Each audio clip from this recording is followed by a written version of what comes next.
जो हुआ अच्छा हुआ। एक राजा का वजीर हमेशा यही कहता रहता था, जो हुआ अच्छा हुआ। एक दिन जब उसके बेटे की टांग किसी दुर्घटना में चोटिल हो गई, तो भी यकायक उसके मुंह से फिर निकला, जो हुआ अच्छा हुआ। तुम भी क्या बोलते रहते हो, इसमें भला क्या अच्छा हुआ? महाराज, आप ही देखिए, अब मेरे बेटे को सारी जिंदगी एक ही जूते की जरूरत रहेगी। जूतों का सारी जिंदगी के लिए खर्चा आधा हो गया।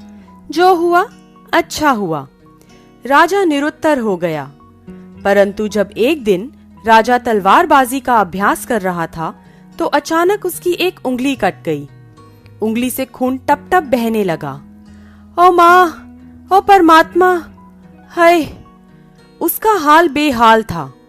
वह दर्द से छटपटा रहा था कि तभी वहां खड़े वजीर के मुंह से अपने आप निकल गया, जो हुआ अच्छा हुआ। अब तो राजा का गुस्सा 7वें आसमान पर पहुंच गया था। उसने हुक्म सुनाया, इस बेवकूफ वजीर को कारागार में डाल दिया जाए।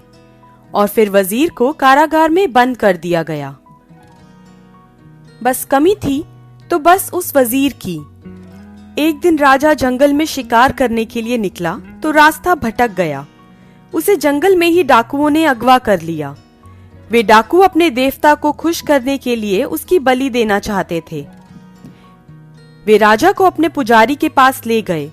जब उसकी बलि देने के लिए तलवार उठाई गई, तो अचानक किसी की नजर राजा की कटी हुई उंगली की तरफ आन पड़ी। वह बोला, सरदार, यह हम क्या कर रहे हैं? यह मानव संपूर्ण नहीं है। इसकी तो एक उंगली कटी हुई है।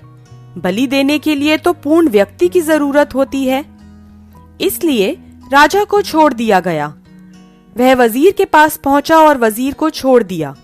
और फिर राजा ने उसे बताया कि उसके साथ क्या घटा था। राजा ने वजीर को उसे कारागार में डालने के लिए क्षमा मांगी। वजीर बोला, मैंने तो आपको कहा ही था, जो हुआ अच्छा हुआ। जो होता है अच्छे के लिए ही होता है।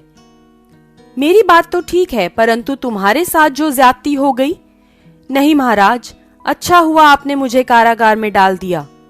यदि आप ऐसा ना करते तो शिकार के वक्त मैं आपके साथ होता। डाकू आपको तो छोड़ देते, परंतु मेरी तो बलि चढ़ जाती। इसलिए जो हुआ अच्छा हुआ। हाँ, तुम ठीक ही कहते हो।